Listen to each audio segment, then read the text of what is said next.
big snowstorm the buyers talked about yesterday is now a reality. Rolling over the Midwest like a blanket, our world is now white. The temperature is dropping on the back side of the front.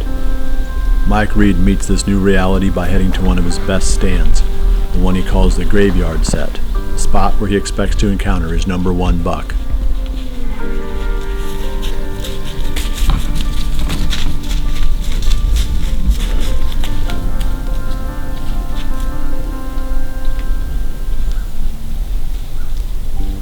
It's Friday, November 9th, and I'm back down here on my farm. As you can see, we have fresh snowfall. It's about 28 degrees. We have a west-northwest wind that's pretty light, maybe 5 miles per hour. We're back in here on the graveyard set after Curly and possibly Mo.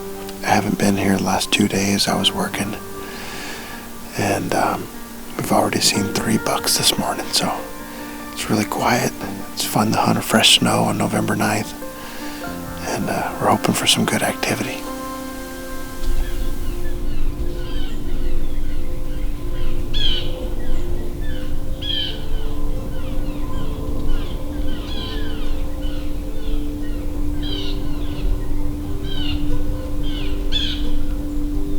It's that same 4-year-old 6x4 we filmed twice so far, wasn't it? Yeah. Oh, we filmed over there. Oh, we filmed over there. Yeah. He's got a 6-point right side.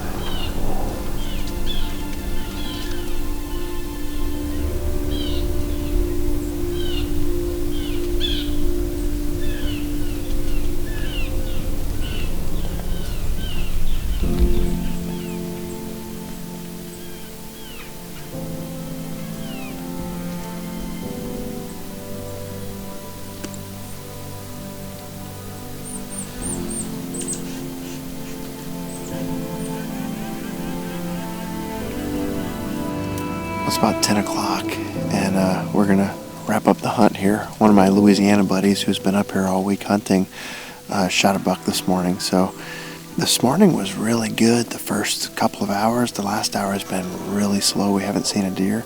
So it was a fun hunt in the snow. Like I mentioned, the activity really slowed down. We're going to go track this buck and then make a plan for this afternoon. That same morning, 150 miles to the west, Owen Reigler is once again hunting the giant-bodied buck he calls Crabs.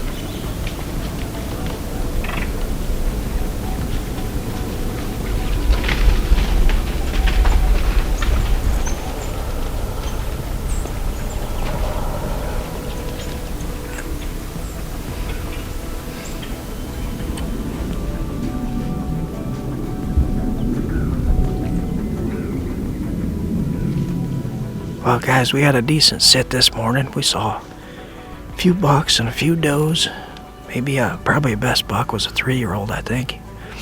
He was running a doe around the other side of that drainage there, but we're gonna get down and we're gonna switch stands. We're gonna move about 200 yards to the west where we've been seeing that Crabs buck, so we'll go try him again right there and see if we can make it a trifecta. 3 for 3 in there, so we'll be back with you here in just a few. Owen and Mike are not the only ones hunting this winter wonderland. 120 miles to the northeast, Jared Mills is back on his river farm, trying to pick up the pieces after the October floods wiped the farm clean.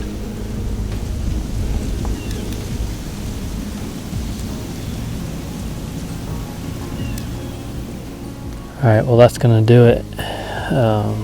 I keep telling Brad that I'm shocked at how slow it's been.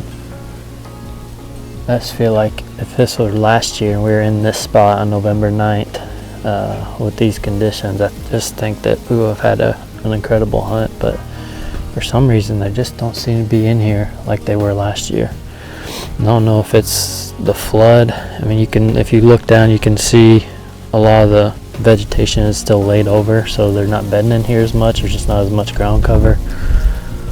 Or if we lost more good bucks than we knew of late season last year, not having the food on the farm. I'm not sure what the deal is, but it's definitely night and day compared to what it was last year. So hopefully it's just a matter of time, and they'll move back in here and we'll start seeing some of the bucks from last year. right now I don't really have an answer. We're just gonna keep bouncing around a little bit and see if we can find them. So we're gonna climb down and go check a few cameras, see if anything new has shown up. I'm actually in a wedding tomorrow, so I'm out for this evening and all day tomorrow, but I plan on being back out Sunday. But hopefully we get some information from the trail camera card pull here in a few minutes and have something to move in on Sunday. Alright, just got done pulling some cards. That JJ Marino buck, we don't know which one it is, and he showed up again a few days ago on the same scrape, like 6 in the morning. Hopefully he becomes more and more regular and we can get on him. Other than that, just a lot of good young bucks. One mature buck that's half rack or broken off just past the brow tine, I think. Hopefully it continues to get better. I just think it has to. We have a little bit of food on the farm, and just where this farm's located, we should get some late rut cruisers.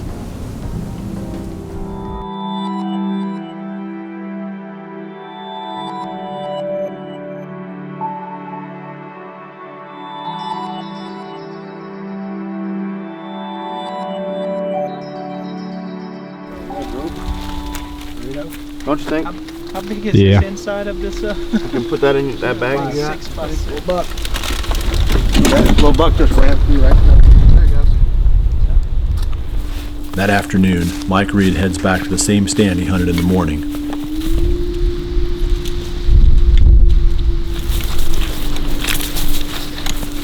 It's about 2:30 on the afternoon of November 9th. It's Friday, and we're set up for the afternoon hunt. We're back in the graveyard set. As hard as it is for me to keep coming back over here, I feel like as many pictures as I have of that buck I call Curly right under this stand, eventually we're going to meet up. I don't like to hunt the same stand over and over, but I've got the right wind and we haven't been boogering it up too bad, so try it out one more time. Last time, a little over a week ago, we were hunting here the 26th, 27th, and the first afternoon hunt I did not make here is when he came out in daylight, so I had him right here on this camera. So we're going to try it again. This morning we had a great hunt, 11 bucks, 3 4.5-year-olds. 2 primary bucks are going to be Curly and Mo, so hopefully one of those guys shows up.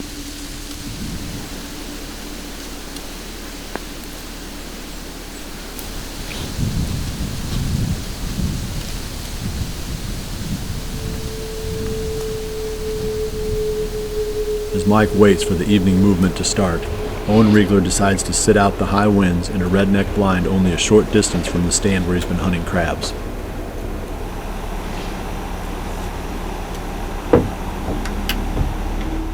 Alright guys, we're back here, November the 9th. This is the afternoon. This morning we hunted just about 200 yards east of here. Matter of fact, you can see the green source right there.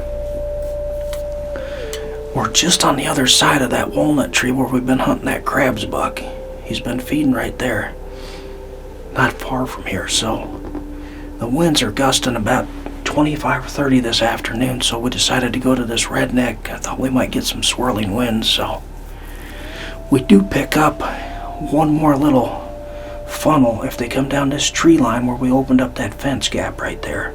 It goes right by this redneck, so we do pick that up at least. We'll sit in here for a few hours, see what happens. They ought to feed pretty good. It feels like a late season hunt. Cold and windy and snow on the ground, so I bet we see some deer.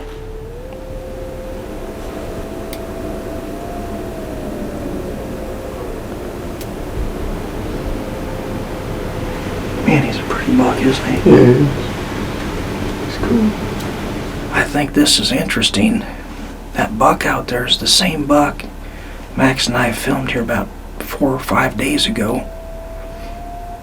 He's got that like black stripe right there going down the side of his face, and he's over probably 1.5 miles from where we filmed him. So that just shows you what the rut can do for you. I mean, if they can't find a girlfriend, they're gonna get on their horse and start looking.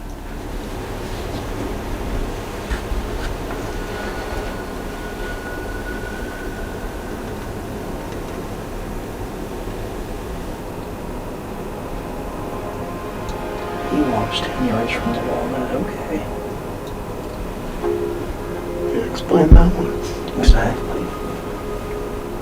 You know, the interesting part is these bucks are walking 15 yards from that walnut that we've been hunting in, so go figure.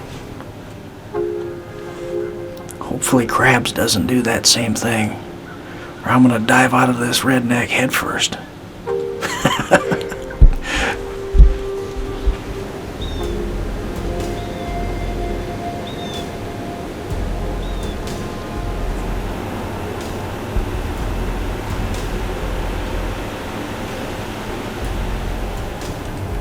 Got himself a girlfriend there, doesn't he? Yep. Man, look at how black his tarsals are. Isn't that crazy? Yeah.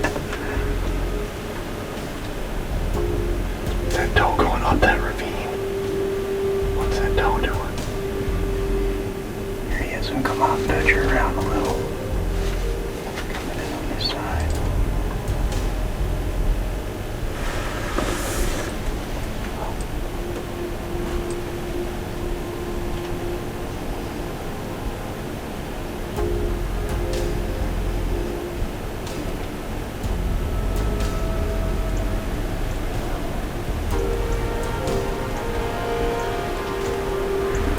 Wrong way, little buck.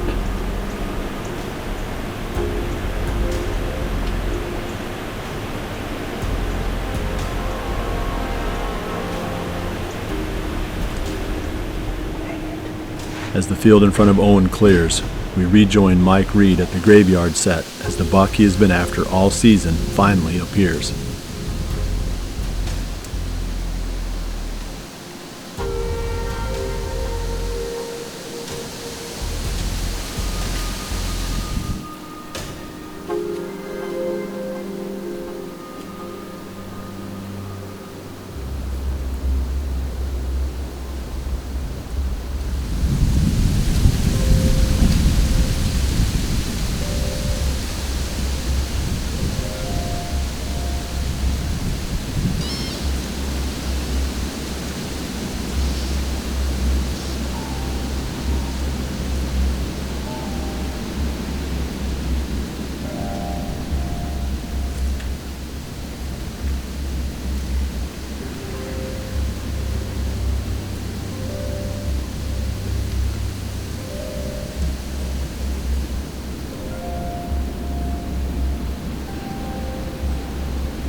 Well, that's my number one buck, Curly, that I'm after.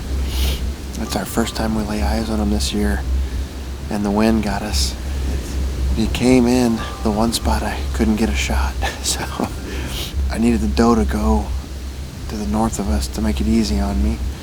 Otherwise they would have winded us, and right at the end there he got to about 22 yards, and the wind swirled and she smelled us and they ran off. So I don't think he really knows what happened, and he's pretty locked down with her, so I gotta try to figure out where she's gonna go.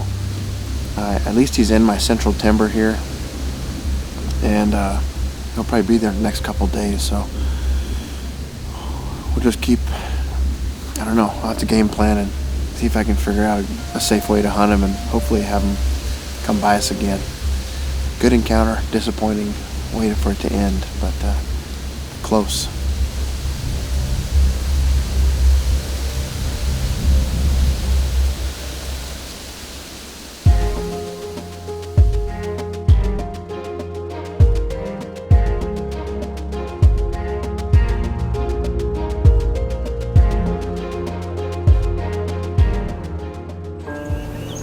Even though several deer spooked near his blind, Owen Reigler's hunt on November 9th is far from over.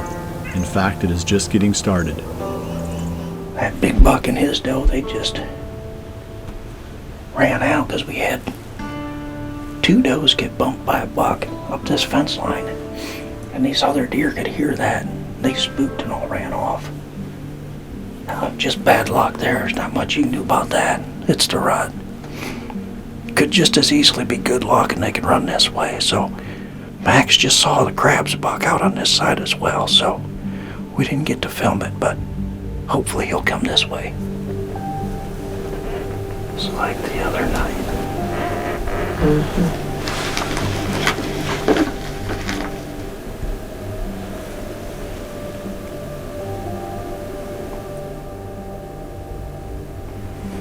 He's going after the smaller buck.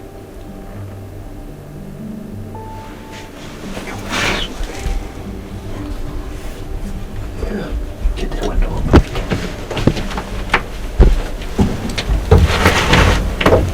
Hang on. You know, the funny thing is, if we're in that walnut, he's 45 yards. He is, isn't he? Yeah. Yeah. Closest he would have been.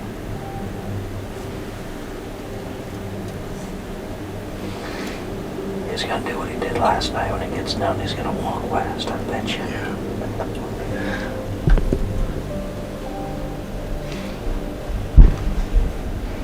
I guess they must not be able to see in that window very good. Oh my goodness.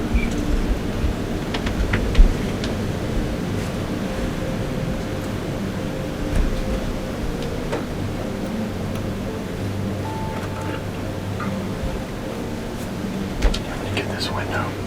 Nah, don't worry about it. That does look like she wants to come this way, though.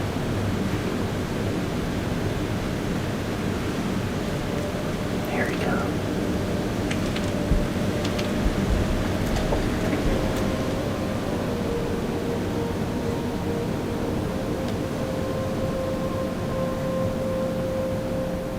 Here he comes. You want me to get it? Yeah. We get it. Yep.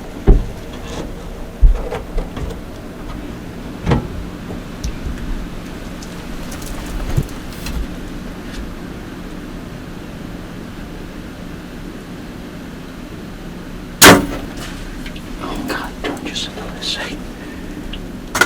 Didn't know what happened.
Man, I don't know where I hit him, to be honest with you.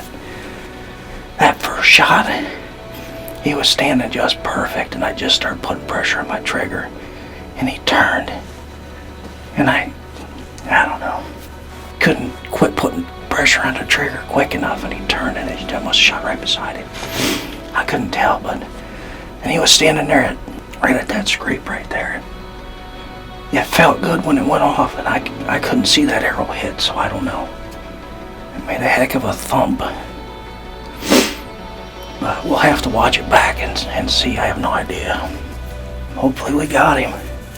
It's a heck of a buck. I think it's been like 4 years we can trace that buck back, so that's awesome.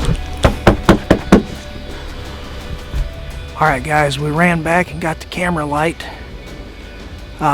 You guys are probably wondering what in the heck was up with my reaction after I shot that buck. I'll tell you what happened. So I seen him run north after I shot him up that tree line. There's a little blind spot for me right there in the redneck blind. And I threw my binocs up the hill, like 80 or 100 yards up there. I was waiting to watch him run through that spot. Well, I never did see him go up through there. And of course, I didn't see him go down. Max seen him go down on film just like you guys just did. So I still have not walked up to him and put my hands on him. You know, it's been like a 4-year quest for this buck, so I wanted to bring you guys with me the first time we put our hands on him. So let's go check him out. So right there, that's that rubbing post that Drake and I set up this summer. It was on the main show there. So this is the area where Krabs runs. He uses this plot a lot during the rut. And he's come down this trail I don't know how many times. And I'm hoping he does it one time when we're sitting in that redneck blind. He hits that scrape for the last time. It's what we're going for. Oh yeah, there's blood right there from the first initial hit. Okay, we'll just track him up here. I just like tracking deer. I'm not gonna lie to you, so I'm just gonna track him anyway, so we'll do that.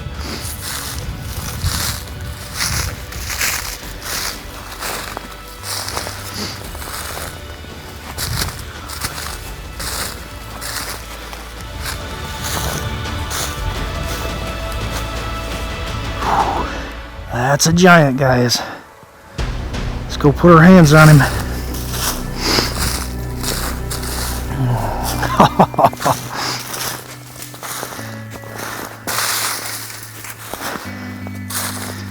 Wow, look at that. He got caught in that fence. Jeez, look at the neck on this dude. Oh my word, guys. I can't believe the size of that G2 right there. Oh my word. So fortunate to have a deer of this caliber to even hunt and see. And what a hunt tonight. I mean, you guys watched it. I've always said I'd rather be lucky than good, so tonight was no different. This is why you put in all the work and, you know, do all the crazy amounts of stuff we do, you know, TSI projects and put the food on your farm. I can't get over that G2. That's just freaking me out. Oh my gosh. Get him loaded up. It's a heck of a night.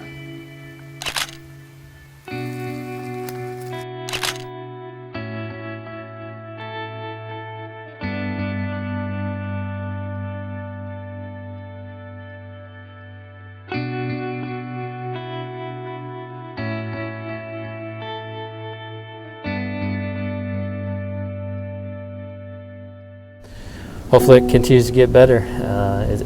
I just think it has to. We have a little bit of food on the farm, and just where this farm's located, we should get some late rut cruisers. Well, that's my number one buck, Curly, that I'm after. He's just a buck of a lifetime, guys. Fresh snow is the reset button for a deer season. Everything feels different, fresher, more intense. The bucks are increasingly tied down now with does, but as both Owen and Mike showed us, this is not always a bad thing, as long as you are where the doe wants to be. The rut's midsection is not nearly as much about trying to figure out bucks as it is about figuring out the does. The bucks will be where the does take them. Unfortunately, the does, tired of being harassed by everything with antlers, stop moving, and this leaves us guessing. Where are they going to pop up? Even if we go every day, we can expect just 2 or 3 really good hunts during the next week and a half. Now the only thing that matters is being in the right place when a hot doe moves in daylight. Our lives grow both simpler and more complex at the same time. Guessing where this will happen is never easy, but that is our new challenge as we continue chasing November.